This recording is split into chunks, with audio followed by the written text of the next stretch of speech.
A polarizing vote in New York's Lower Manhattan, splitting many touched by the 9/11 attacks. Now, officials have given the green light to build a mosque near Ground Zero.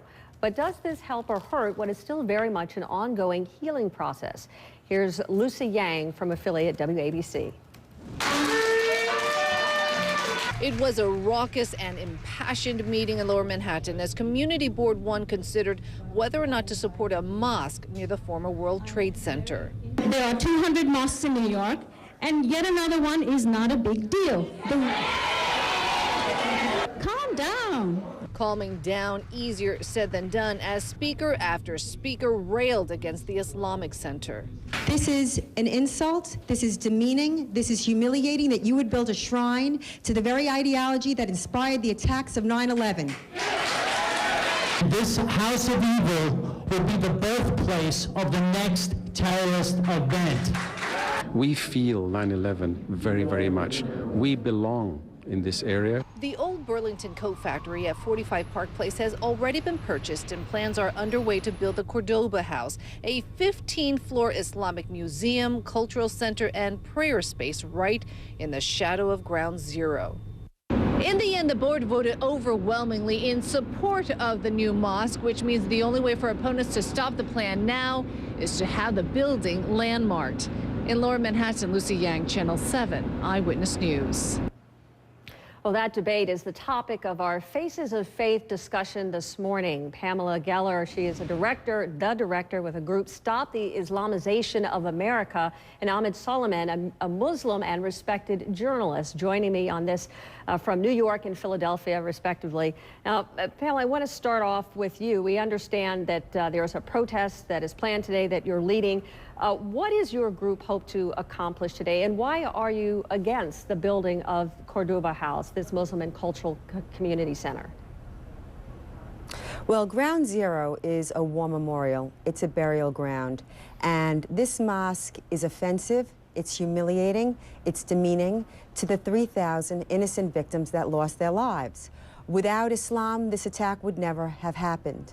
And we are rallying at Ground Zero at the corner of Liberty and Church to show the public outcry, and we're asking that they be sensitive and tolerant and responsive to this overwhelming dissent to this mosque. The latest polls show that America is against this mosque. To build a shrine to the ideology that inspired these jihadist attacks is Geller? Insulting. It is, yeah. I want to read the response here from the Imam of the mosque and the cultural center, because they've put this out here and they want people like you and others who are criticizing them to understand what is going to take place in this facility. And they say that the Cordoba House seeks to create a community center where all people, Muslim, Jews, Christians, and those of every faith can gather in the spirit of honor, respect, and peaceful coexistence. And they go on to say that we cannot think of a better expression to promote the peaceful values of our faith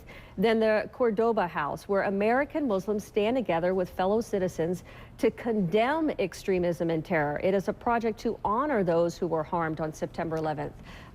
Why do you object when they say, you know, that's not correct what you're saying? This center is not about promoting some sort of hateful ideology. It's quite the opposite. First of all, that statement is deception, because it is a mosque, and only Muslims can pray.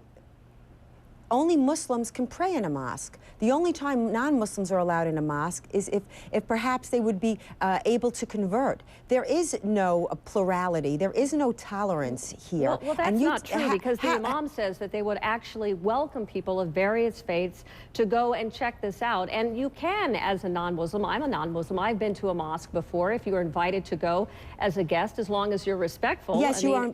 You're invited to go for proselytizing, but it is not, there's no plurality in the mosque. And my question is, why there? How could it possibly be seen as outreach to build a mosque at the war memorial that is Ground Zero? How? How could that be perceived? It is a kick in the head. I don't understand how it can be turned into this idea of outreach when it is the opposite. It is a triumph. It's triumphal. We know that in Islamic pattern is to build giant mosques on the cherished sites of conquered lands. We know this. This is Islamic history. Ms. And if Geller, it's causing such a rift, I'd like to ask you, because there are obviously Muslim scholars and Muslims who disagree with you, but also President Bush made this point time and time again when he reached out and said, look, we've got to go after those who attacked Americans on 9/11, Al-Qaeda. Certainly not moderate Muslims and not the faith of Islam, that there is a distinction, that there's a difference. And if people don't understand it, it's out of ignorance or misunderstanding. How do you counter that point? Even President Bush said that what you're saying is not true. I counter that point by saying, read the Quran, read the Hadith, read the Surah. Well, they would counter that as well. I mean, and say that Islam, there's nothing in Islam. Let me finish. It's a perversion of Islam to, it's a faith of peace. Yes, I understand, but, you know, the Prime Minister of Turkey said there is no extreme Islam, there is no moderate Islam, Islam is Islam. There have been 15,000 Islamic attacks since 9/11, and it is inspired by the threat doctrine. We have to deal with it. Clearly, a better idea would to build a center dedicated to expunging the Quran of the violent texts that inspire jihad. Every jihadist attack has the imprimatur of a Muslim cleric. I mean, this is a fact. We can't rewrite reality. We have to see. We have to deal with what's in front of us. Or how are you going to change things? Ms. Geller, how are you going to work towards peace and tolerance? How do you counter the reality that there are thousands of mosques across the United States and they are not points or symbols of jihad or hate? We know from research done by SANE that 4 out of 5 mosques preach a hate and preach incitement to violence. We know this. As I said, it's part of the Quranic text. And I think that I think it's deeply offensive to build a mosque on the sacred ground of 9/11. There is a piece of the plane in that building. And I think what we need to do, we're going to file suit with the federal government to designate that building as a war memorial, as a historic landmark, like Gettysburg, like Pearl Harbor. There's a piece of that plane in that building. And to pray next to that is repugnant to any decent American, any Muslim of conscience. Let me tell you something. I receive emails from Muslims who don't believe a mosque should be there. Okay, we're going to talk to another Muslim who has a point of view as well. And real quick before you go, have you read the Quran? Yes, I have. And I strongly recommend Robert Spence's. The Infidel's Guide to the Quran, and Ibn Waraq and Wafa Sultan and Noni Darwish. These are books from former Muslims that must be read by the American people to understand what it is they're facing. They just arrested 2 more jihadis. They were U.S. citizens at JFK Airport. You have to understand the threat doctrine if you're going to address the threat. Ms. Geller, we're going to have to leave it there. We're going to get another point of view here. Mr. Sullivan is joining us here. And I want to ask you, she says she's read the Quran, and I guess she's pointing to some passage in the Quran where she believes that this is a faith that promotes violence. And is there a portion, is there a passage in the Quran that promotes what we saw Al-Qaeda do on 9/11? Well, first, let me thank you for having me on and providing my what I call typical Muslim perspective. Number one, a few points I want to make real quick. Unfortunately, there's a lot of erroneous translations that are out there. What we have to do is ask ourselves, what are they hoping to accomplish with this protest today against the mosque? If they're asking the government to stop it, well, that would be wholly unconstitutional. It's one of the first things I learned in law school, because it would be a violation of equal protection, number one, and number two, of the Establishment Clause of the First Amendment. Something I learned in kindergarten as well. In America, we have freedom of religion. Point number two, this is a fringe group. A lot of family members of the victims of 9/11, as well as public officials and regular Americans who understand American ideals, support this initiative because they understand 2 crucial points. Fringe groups like Pamela's, what they're doing is, number one, spreading the erroneous misinterpretation that the terrorists like Al-Qaeda want to spread about Islam.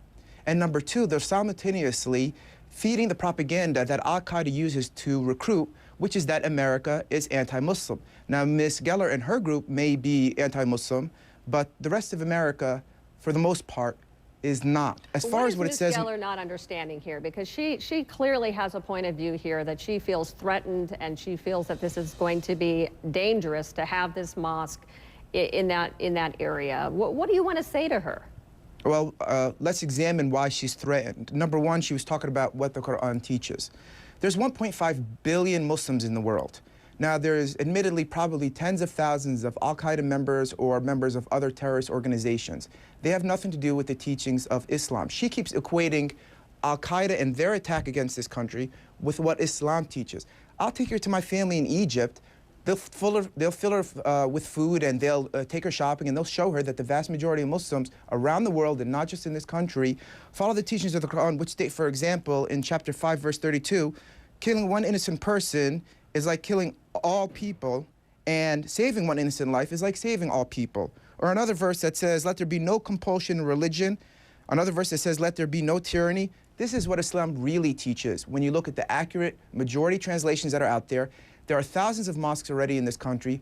These are the teachings of Jesus and Abraham and Muhammad that they teach in Sunday schools. It's what I learned in Sunday school growing up. And so this mosque that they're going to be building 2 blocks away from the World Trade Center, let's remember, number one, a lot of Muslims died at the World Trade Center. Number two, this is going to be interfaith and open to a lot of non-Muslims to use the pool, use the exhibit facilities, to engage in the dialogue just like a YMCA would. And yes, Muslims are going to go pray there because there's over 1,000 Muslim Americans who work downtown that need a place to pray. Sure. Let me ask you this. She makes the point, she says that this would be a very important symbol to those who would want to do harm because it's near ground zero. Do you think that she has any kind of, is that point valid at all? Not at all. The more she talks, the more it's clear that she does not know what she's talking about. This mosque is a symbol of the 1.5 billion Muslims who respect peace. I mean, remember that people go around in the Muslim world saying, peace be unto you, as hello and goodbye, let alone the millions of Muslim Americans, including myself, including my brother-in-law, who's an officer in the Air Force stationed in Iraq right now, teachers, doctors. These are peace-loving American people. Their relatives overseas are peace-loving American Muslims. This mosque provides a place to pray, just like several other mosques in New York City does.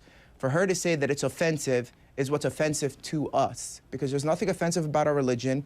Mosques are no different from synagogues and churches, and nowhere in this country would someone go out there and fight against the creation of a church in downtown Manhattan. Okay. So, Mr. I mean, it's really just offensive, and there's a lot of ignorance out there, and the days when she can go out there and make these untrue statements about the religion are over. We now have native-born, English-speaking American citizens like myself with law degrees who can finally go out there on shows like yours that are nice enough to give us an opportunity to respond and say that she's on the wrong side of history here. We're going to have to leave it there. Mr. Selman, thank you so much for joining us as well. Pamela Geller as well. Thank you, and we'll be right back. Thank you.